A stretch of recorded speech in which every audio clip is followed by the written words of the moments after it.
What is up, guys? So, at this point, no, hindi ko na-realize na naka-off pala yung microphone ko. Paalis na kami ng Twin Lakes nito. So, most of our ride from Twin Lakes to Crosswinds ay walang audio. So, ngayon try ko record via voice over. So let's go, guys. Paalis na kami ng Twin Lakes nito. Bye, Twin Lakes. Bye. Abush, Twin Lakes. Ngayon, kasama natin si OBR at si RE. Tawag natin sa motor natin. So let's go, guys. Samahan nyo kami. Papuntang Crosswinds. Let's go!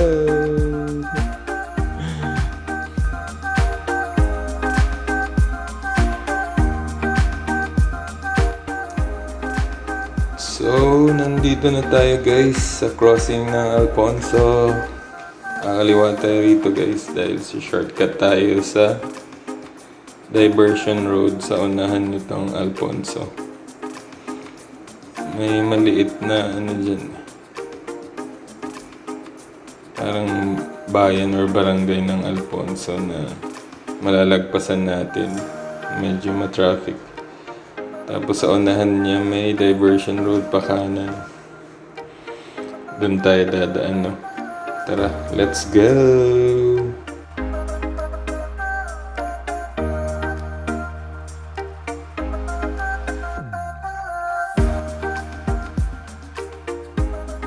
Dito na tayo, guys, sa diversion road ng Alfonso papuntang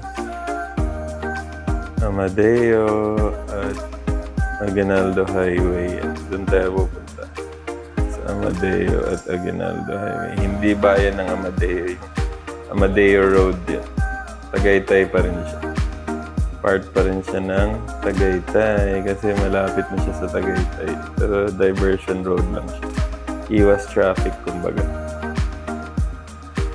So, let's go, guys. Samahan nyo kami sa aming ride dito sa Tagaytay papuntang Crosswinds.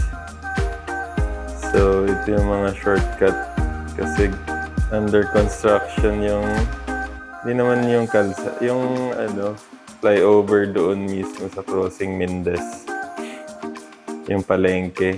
So, medyo busy streets, traffic doon. Kailangan natin maghanap ng maluwag na daan para dire-diretso ang biyahe pag nasa Tagaytay. Although, miss out mo yung magagandang view malapit sa lake. Pero hindi ka naman matatraffic. Kasi kahit nakamotor ka, pag nasa traffic ka, mahirap pa rin. Mabigat yung motor, mainit yung makina. May angkas ka pa. Kahit wala kang angkas, mahirap pa rin talaga mag-singit-singit pag nasa sobrang traffic. Nandito tayo para mag-unwind, hindi para ma-stress. So, yan. Ang ganda dito sa diversion road. From Alfonso to Tagaytay and diversion road. Dire-diretso lang. Diba? Let's go!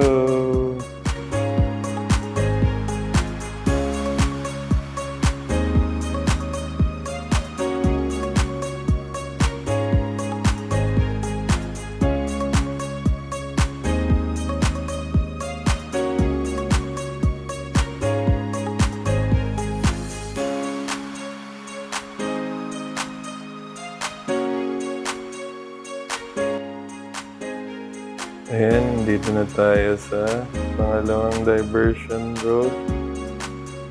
Pag diniretso mo lang, dito na yun. Sa labas ng Aguinaldo Highway. Madalas nito madadaanan kung dito kayo mismo sa gitna ng Tagaytay City. Nag-iikot-ikot.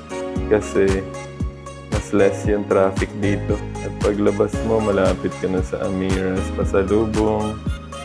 Malapit na to sa Circle.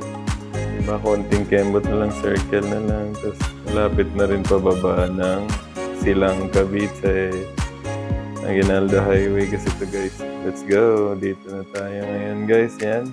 Sa dulo na nitong diversion road, yung Flex Fuel. Nakanan tayo papuntang Amiras sa Paahon. Pag bumaba ka pa kaliwa, pa Silang Cavite na. Pababa na Metro Manila or Dasmariñas, Cavite or Bacoor. So umahon tayo. Yan, padiretso nito sa Circle ng Tagaytay. Yan. Yung sa Fora. Tapos kakaliwa tayo dito guys. Kasi may shortcut sa Amiras. Ano. Yan yung maganda dito sa Tagaytay. Marami ng open roads. Or hindi siya shortcut actually. Long cut siya.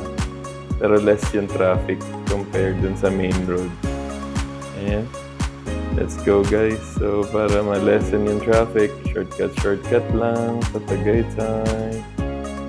Basta point A to point B lang ang goal. And ito yun. Yung kalsada ng shortcut.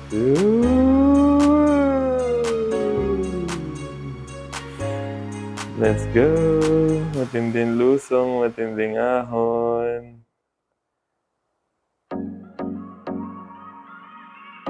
Ayan. So, nasa ano na tayo? Calamba, Tagaytay Road, no? Kalabas na tayo doon sa shortcut na yun. Iliko na tayo ulit dito sa may tulay. Papunta doon sa Picnic Grove or Our Lady of Guadalupe. Ayan. Diba? Mas dire-diretso yung biyahe natin pero mas malayo yung binyahe natin. Ikot tayo. Calamba, Tagaytay Road. Yan. Pag dumiretso ka, Nuvali yan. Tayo kakanan tayo rito sa Our Lady of Guadalupe. Overshoot. Let's go. Ayan, so mahaba, mataas na tulay, hindi mahaba, mataas yung tulay. Parang pinagdugtong yung dalawang bundok.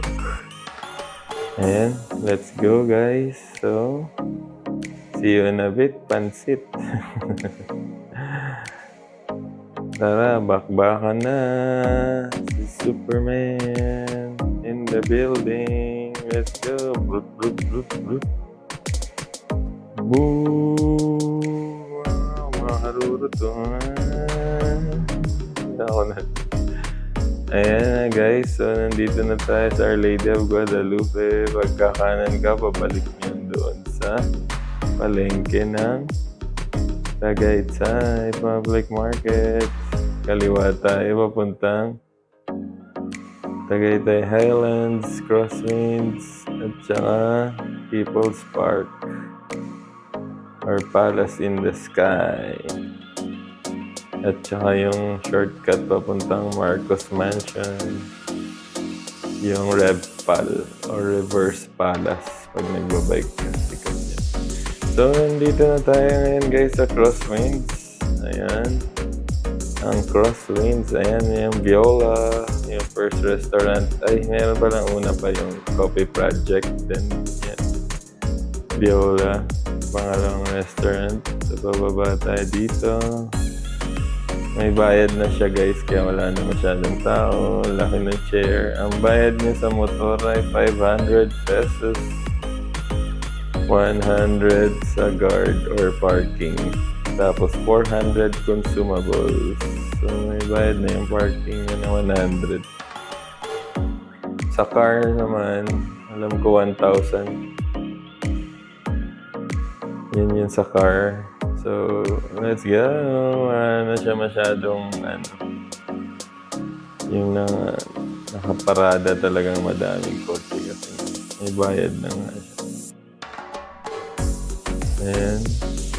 Yung pangatlong restaurant or kainan dito ay ito, Ruin Project.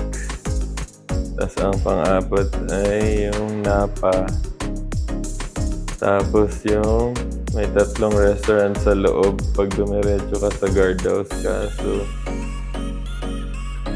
hindi pwedeng dumaan yung motorsiklo. Ayan na pa. Bawal ang motorsiklo sa loob. Doon ang daan sa labas sa Barangay Road ang motorsiklo kasi maingay. So, hindi natin na video yung location nitong. Ayan. Kinausap kami ng guard dito.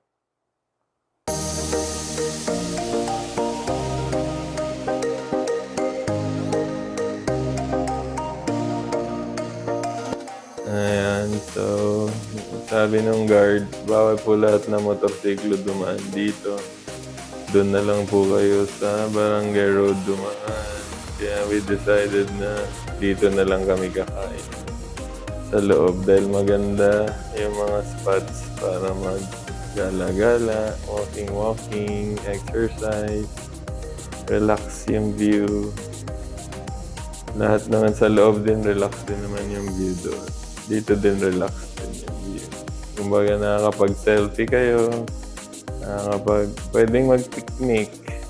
Babayaran nyo na lang, ibili nyo yung 400 doon sa restaurant, doon sa 500 nyo na ticket. Tapos pwede kayo magbaon na lang. So yun na nga guys, dito natin tatapusin ang ating vlog guys. So don't forget to like, share, and subscribe. Huwag niyo pong kalimutan si Magnus Pin. Ride safe po kayo guys. At saka kita-kit sa daan, saan man ang location. See you all. Ingat. Babush.